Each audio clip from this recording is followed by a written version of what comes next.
ఈరోజు పదవి విరమణ చేస్తున్న నా ఫ్రెండ్ డియర్ ఫ్రెండ్ వాణికి, అన్నయ్యకి, స్టేజ్ మీద కూర్చున్న మా సిడిపిఓ గారికి, మరియు మద్దూరు ప్రాజెక్ట్ నుంచి వచ్చిన సిడిపిఓ గారికి, రిటైర్ అయిన 4 మందికి, అన్నయ్యకి, మిగతా వాళ్ళు వచ్చిన వాళ్ళందరికీ, మరియు వాణి కుటుంబ సభ్యులందరికీ నా యొక్క నమస్కారాలు.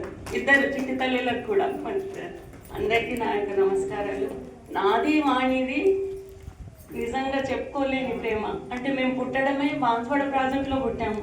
ఇందాక వాణి తను నిర్మలా చెప్తుంది కదా, మేము అంగన్వాడీ టీచర్గా బాన్స్వాడ పిల్లలుగా పుట్టి ఒకటేసారి మాకు 18 మందికి సూపర్వైజర్ పోస్ట్ రావడం 1997లో.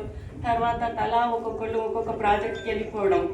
అంటే నిజామాబాద్ జిల్లా ఉమ్మడి జిల్లాలో మేము ఏ ప్రాజెక్టులో ఉన్నా కూడా నెలలో 2-3 సార్లు తప్పకుండా కలుసుకోవడం. తర్వాత మొన్న 2022లో నేను నారాయణఖేడ్ నుంచి, తను మళ్ళీ బోధన నుంచి బాన్స్వాడకు వచ్చి ఇద్దరం కలిసి ఒక 3 సంవత్సరాలు మాత్రమే చేసాం. కానీ మా ప్రాజెక్టుకి వాణి ఒక పిల్లర్ లాంటిది. తను లేకుండా అసలు ప్రాజెక్టు ఇప్పుడు ఎలా ముందుకు సాగుతుందో, మా సిడిపిఓ గారు కూడా వాణి ఉంటే మనకెంతో ధైర్యము. మన ఆఫీస్లో తను ఒక పెద్ద మనిషిలాగా.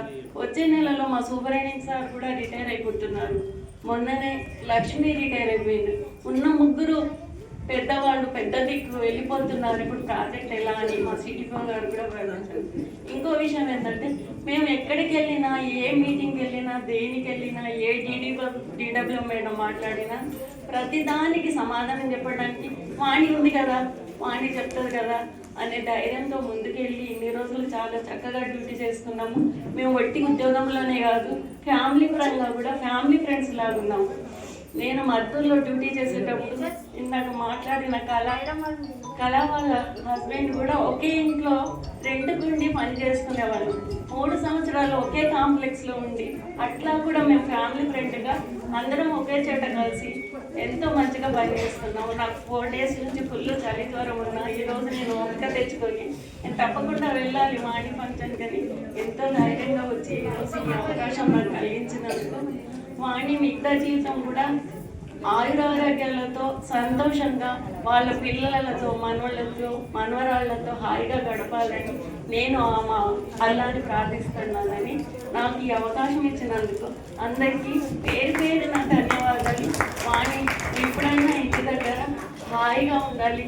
నువ్వు ఎప్పుడు ఎంత కొంచెం ఆరోగ్యం పాడైపోయినా, నాకు ఈరోజు బాగాలేదు షన్ను, అస్సలు బాగాలేదు, కానీ సెంటర్కి వెళ్తేనే నా ఆరోగ్యం కుదుటపడుతుంది. ఇంట్లో ఉంటే నాకు అస్సలు బాగుండదు. నేను సెంటర్కి వెళ్ళాలని.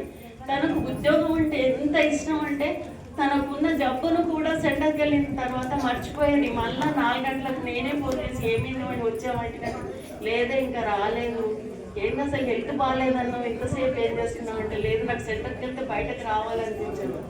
అంటే తనకు ఉద్యోగం అంటే ఎంత ఇష్టమో, ఇప్పుడు ఈ మళ్ళా ఆమె ఉద్యోగం లేకుండా అంటే పదవి విరమణ అయిన తర్వాత ఇంటి దగ్గర ఎట్లా ఉంటుందో అనే నాకు ఆలోచన వస్తుంది. కాబట్టి వాణి నువ్వు మిగతా జీవితం ఆరోగ్యాలతో ఉండాలని ఆశిస్తూ అవకాశం. ధన్యవాదాలు.